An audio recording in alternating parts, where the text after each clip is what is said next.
Hello everyone, आप सभी का हमारे चैनल पे स्वागत है। तो आज इस वीडियो में हम class 10th chapter money and credit को सेक्टर्स ऑफ इंडियन इकोनॉमी को अच्छे से पढ़ेंगे। तो इससे पहले आपको पता होना चाहिए कि हमारा सिलेबस क्या है।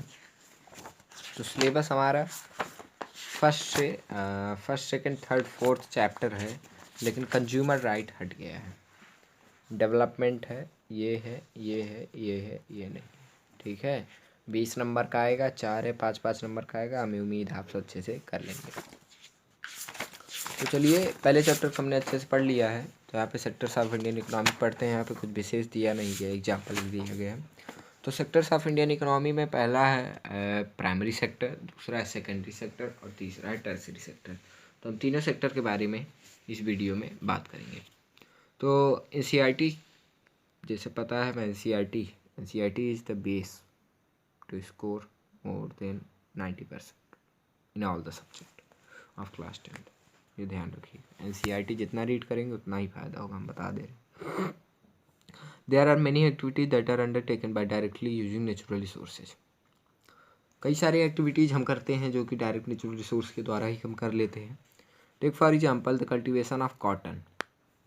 फॉर एग्जाम्पल ये कॉटन ले रहे हैं, हम मिल्क लेंगे भाई साहब, सबसे सिंपल वाला milk. Example milk. For the growth of ये सब for the growth of cotton plant we depend mainly but not entirely on natural factor like rainfall, sunshine, climate. The product of this activity cotton natural product. इसमें natural product की भी main है वो है, जैसे milk हम लेते हैं, मिल्क भी तो एक नेचुरल प्रोडक्ट ही है जो कि काऊ से मिलता है। यहाँ पे देखिए दिया गया है, in case of an similarly in case of an activity like dairy we are depend on the biological process of animals and availability of fodder. Fodder यानी भूसा जो खाने गाय खाती हैं। The product here milk is also natural product. Similarly minerals and ores are also natural product, जो कि natural, ये सारे नेचुरल प्रोडक्ट हैं।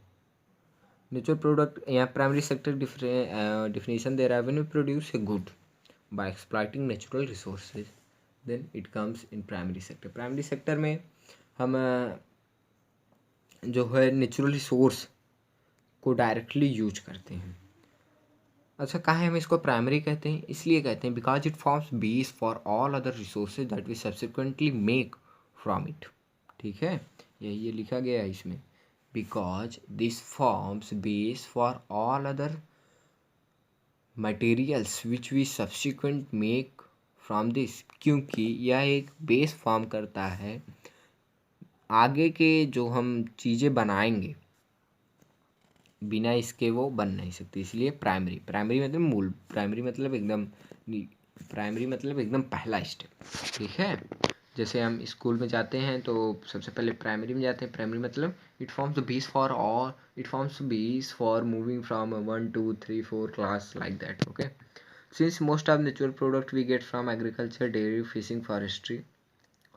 ये जो प्राइमरी सेक्टर में हम जो अक्सर प्रोडक्ट पाते हैं वो कि एग्रीकल्चर से, डेयरी से, फिशिंग से, फॉरेस्ट्री से पाते हैं, तो इसे एग्रीकल्चर रिलेटेड सेक्टर भी कहा जाता है। तो यहाँ पे क्वेश्चन बन सकता है कि what is the other name of primary sector, then you will go with the agriculture and related sector. Second sector हमारा आता है secondary sector. Actually secondary sector covers all activities in which we transform the natural means the primary sector substances from its primary looking, मतलब हम from its primary activities to secondary means जब हम natural product को transform करके नए product को बनाते हैं तो सेकेंडरी सेक्टर में आता है। हाँ, ध्यान रखिए, नेचुरल प्रोडक्ट को ही हम ट्रांसफॉर्म करते हैं by industries, by our home, in our home और इन वर्कशॉप। ठीक है, जैसे मिल्क है ना, मिल्क तो हम देखिए मिल्क से खोया बनाते हैं या फिर पनीर बनाते हैं, वो क्या है, वो सेकेंडरी सेक्टर में आएगा, क्योंकि मिल्क को हम यूटिलाइज करके उसका दूसरा प्रोडक्ट हम फॉर्म कर रहे हैं। The product is not produced by nature. ये जो प्रोडक्ट है, खोया क्या डायरेक्ट देती है? गाय थोड़ी खोया देती है, वो तो दूध देती है ना। तो यही इसमें जैसे हम शुगर केन को गुड़ या फिर जैगरी, वही एक बात है, उसमें कन्वर्ट करते हैं। और जो हम ब्रिक्स बनाते हैं वो अर्थ से, मतलब सॉइल से लेके, सॉइल मतलब प्राइमरी सेक्टर में आएगा, और जो ब्रिक है वो सेकेंडरी सेक्टर में आएगा। हमारा थर्ड, ये जो इसमें प्राइमरी सेक्टर है वो अक्सर हम देखें इंडस्ट्रीज में यूटिलाइज ज़्यादा होता है प्राइमरी सेक्टर। नेचुरल रिसोर्स का ट्रांसफॉर्मेशन अक्सर सेकेंडरी थिंग्स में, इंडस्ट्रीज में होता है, तो इसे इसीलिए इंडस्ट्रियल सेक्टर भी कहा जाता है। After primary and secondary there are third type of sector known as tertiary sector. Actually, tertiary sector is completely different from both these, that is primary and secondary sector. Tertiary sector helps us to developing primary as well as secondary sector. Suppose we make curd from milk and we have to transport from one place to another place. Then second tertiary sector will help us to transport uh, the goods from one place to another place. ठीक है, यही है। तो secondary sector में आ जाता है, जैसे transport हो गया, स्टोरेज हो गया, बैंकिंग हो गया, एजुकेशन हो गया, ये सब सेकेंडरी सेक्टर में आ जाता है। जैसे सेकेंडरी सेक्टर में वो सारे चीज़ें आ जाती हैं जो कि हम प्राइमरी और सेकेंडरी को छोड़ के, प्राइमरी सेकेंडरी में क्या होता है, प्राइमरी जो नेचुरल प्रोडक्ट है, और सेकेंडरी में नेचुरल प्रोडक्ट को हम जब ट्रांसफॉर्म करते हैं वो secondary.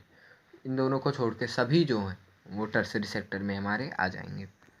Service sector also include some essential services that may not directly help in production of goods. For example, we require teachers, doctors for our society, for our good society.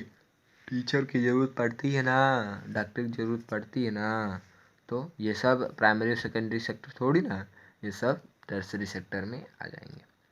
तो ठीक है, हमें लगता है कि आप सबको ये प्राइमरी सेकेंडरी और टर्सरी सेक्टर जीवन भर के लिए याद हो गया होगा, समझ में आ गया होगा। अगर नहीं समझ में आया है तो डिसलाइक कर देना, समझ में आ गया तो लाइक कर देना, ये सब पढ़ लेना, ये सब बहुत ज़रूरी होता है।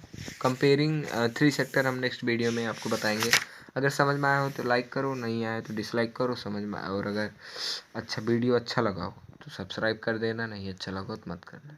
ठीक है, तो मिलते हैं अगले वीडियो में लिए, तब तक के लिए थैंक यू वेरी मच। जाके पढ़, ठीक है, पढ़।